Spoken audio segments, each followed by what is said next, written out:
Hello friends, subscribe to our channel and press the bell icon to never miss any updates. अगला question कहता है कि question number 2.10 a 12 picofarad capacitor is connected to 50 volt supply battery.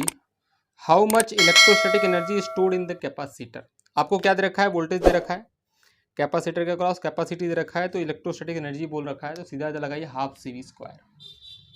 U बराबर सीधा सीधा half of C V square and this is equal to half of C की value कितनी है 12 पिको फैरड। पिको फैरड है 10 टू पावर माइनस में 12 लिख दीजिए क्योंकि आंसर जूल में आना चाहिए, निकलना है ना। 50 वोल्ट है तो इसकी वैल्यू कितनी हो गई 50 इंटू में कितनी हो गई 50।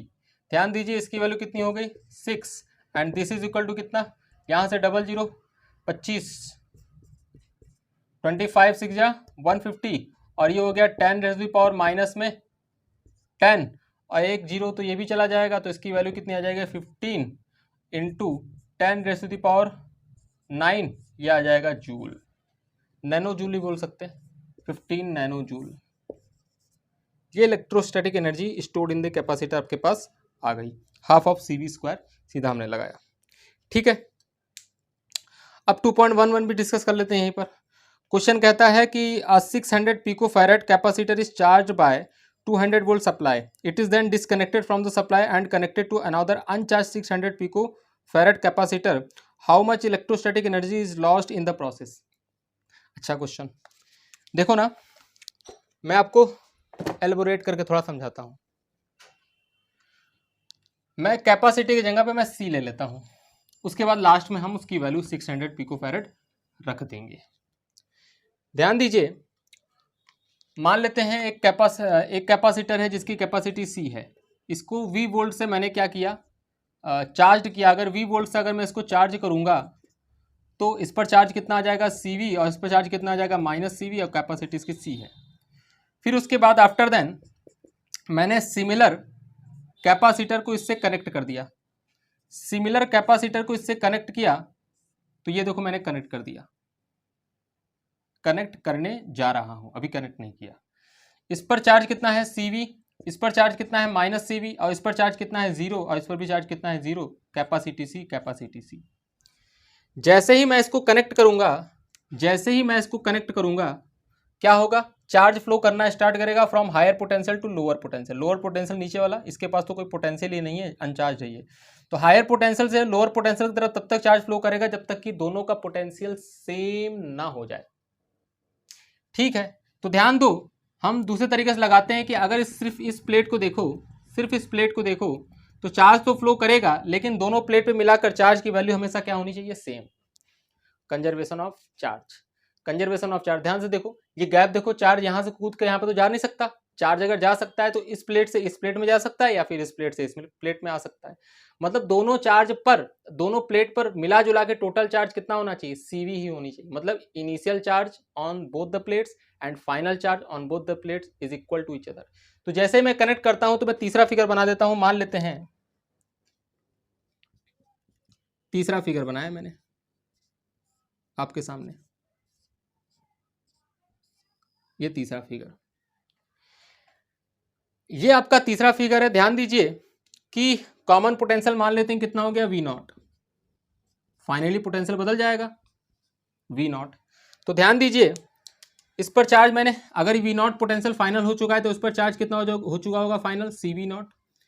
इस पर माइनस में सी वी नॉट, इस पर भी कितना प्लस में सी वी नॉट, इस पर माइनस में कितना सी वी नॉट। तो ध्यान दीजिए इस वाले प्लेट पर अब दोनों पर मिला के चार्ज कितना हो गया, C V naught C V not.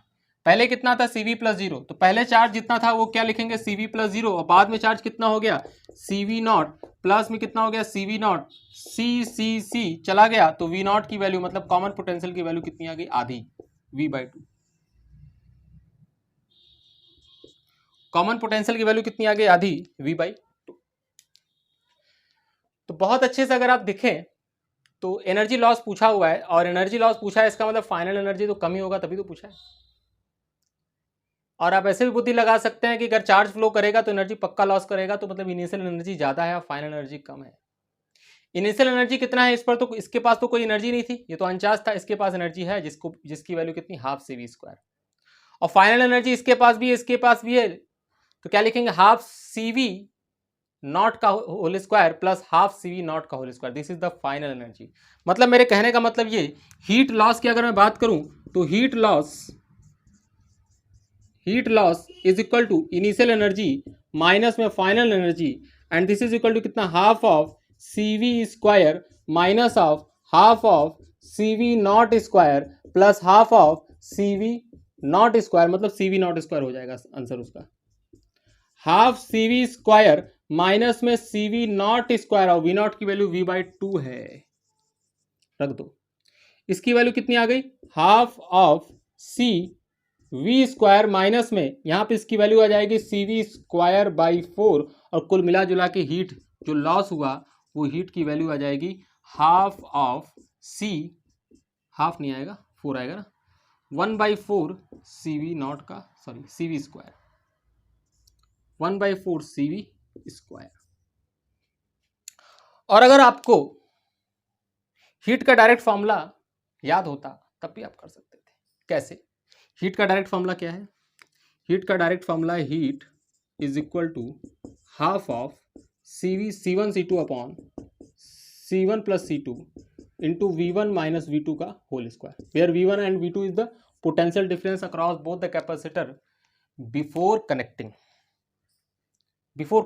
Connect करने से पहले कितना, दोनों कनेक्ट करने से पहले दोनों के क्रॉस कितना वोल्टेज था, इसके क्रॉस तो वोल्टेज V था, इसके क्रॉस 0 था, मतलब V2 बराबर 0 हो गया, V2 बराबर 0 हो गया, V1 की वैल्यू V पहले से दे रखी है, तो आप क्या लिख सकते हैं, C1 और C2 दोनों सेम है, और अगर C1 C2 दोनों सेम है, आप बोल सकते हैं कि भाई साहब आपकी जो हीट की वैल्यू जो आएगी वो हीट इज इक्वल टू कितना आ जाएगा, half of C into C upon C plus C कितना हो जाएगा, नीचे 2C हो जाएगा, ऊपर C स्क्वायर हो जाएगा, C/2 मतलब ये हो गया 1/4 और CV स्क्वायर, सीधा सीधा उस फॉर्मूले से। अगर वो फॉर्मूला याद है तो, नहीं याद है तो इस तरीके से आप करेंगे, क्योंकि नहीं याद है तो फिर आप गलत किए हैं, और गलत किए तो इस तरीके से याद होना चाहिए। कहने का मतलब ये प्रोसेस है, प्रोसेस आपको याद होना चाहिए।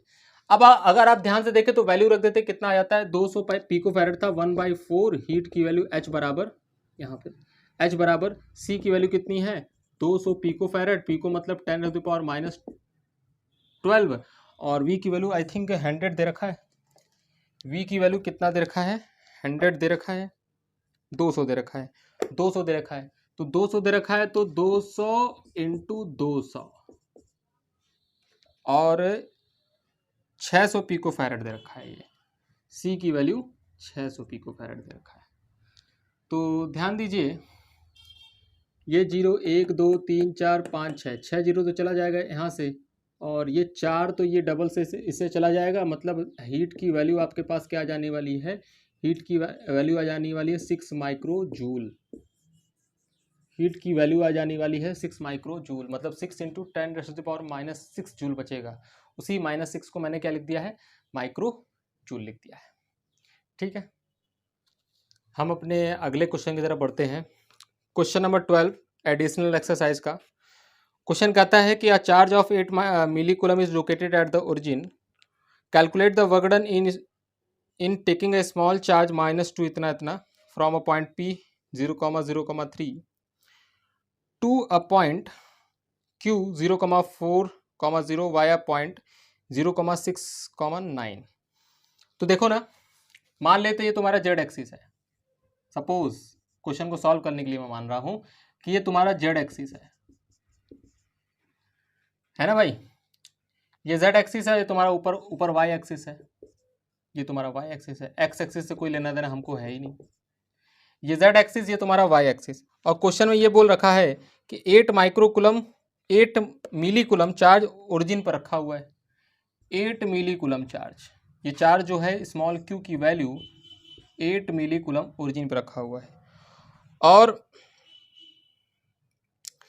कहता है कि -2 मतलब एक चार्ज है जिसको ले जाया जा रहा है, जिस पर वर्क किया जाएगा, Q0 इज इक्वल टू, इधर लिख देता हूँ, -2 इंटू 10⁻⁻9 कूलम, इस चार्ज को मूव कराया जा रहा है, कहाँ से, 0,0,3 सेंटीमीटर, जेड एक्सिस से 0,0,3 सेंटीमीटर, मतलब ये 3 सेंटीमीटर है, टू 0,4,0 मतलब ये तुम्हारा क्या है 4 सेंटीमीटर है। इस पॉइंट से P और इस पॉइंट तक लेके जाना है और क्वेश्चन ये कह रहा है वाया 0,6,9 सेंटीमीटर। कोई दिक्कत वाली बात नहीं है, फॉर्मूला लगाएं सीधा आंसर आएगा। कितना वगड़न होगा, तो ध्यान दो,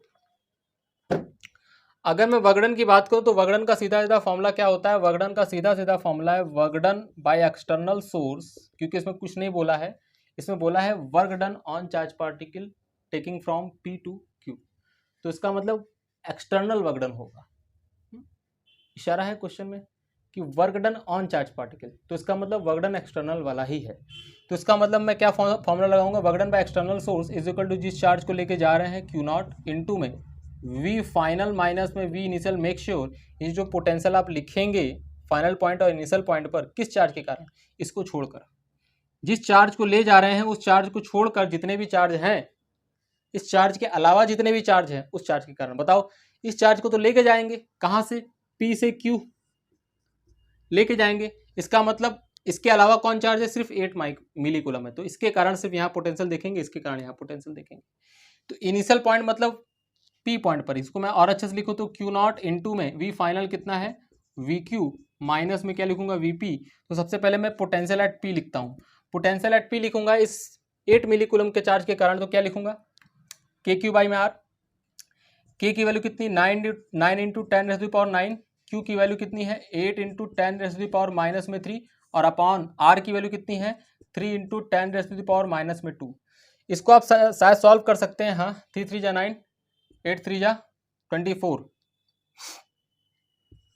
24 बनेगा और ये हमारे हिसाब से -1, ये 10 रेज़ टू द पावर 8 बनेगा, इतना वोल्ट। फिर अगर आप बात करें पोटेंशियल एट Q की, तो Q पॉइंट पे पोटेंशियल लिखेंगे फिर से 9 into 10 raise to the power 9, 8 into 10 raise to the power minus में 3, बस डिस्टेंस अलग हो गया है, कितना डिस्टेंस है 4 सेंटीमीटर, तो 4 into 10 raise to the power minus में 2।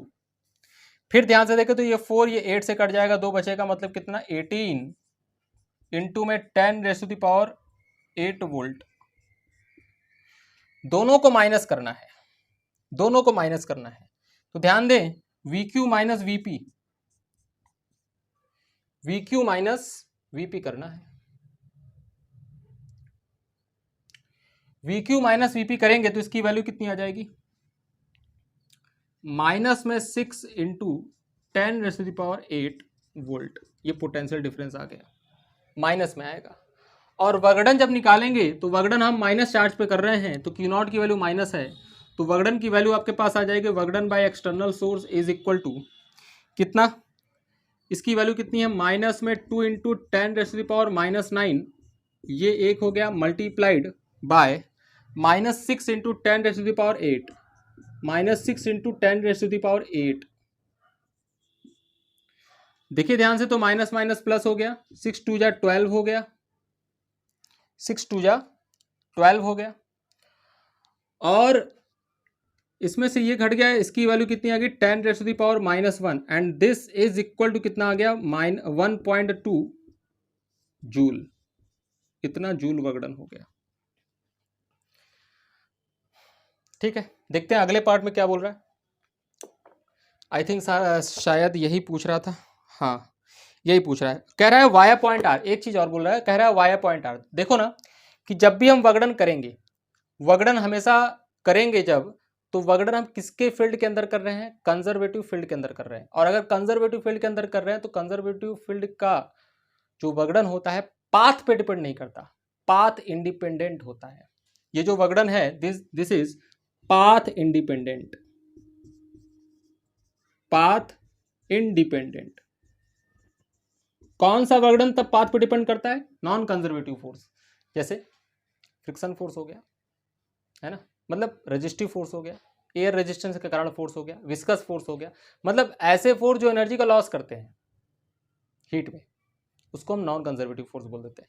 तो वो नॉन कंजर्वेटिव फोर्स होते हैं, वो पाथ डिपेंडेंट होते हैं, और ये पाथ इंडिपेंडेंट होते हैं, चाहे वो आर पॉइंट से पास करे, चाहे वो किसी भी पॉइंट से पास करे, चाहे वो बस P से Q तक लेके जाना है, चाहे ऐसे ऐसे घुमा के लेके जाओ, चाहे ऐसे ऐसे लेके जाओ, चाहे सीधा लेके जाओ, चाहे जैसा लेके जाओ, वगड़न इतना ही आएगा। वगड़न में कभी भी फर्क नहीं पड़ेगा, क्योंकि वगड़न हमेशा कंजर्वेटिव फोर्स का इनिशियल और फाइनल पोजीशन पे डिपेंड करता है, पाथ पे डिपेंड नहीं करता।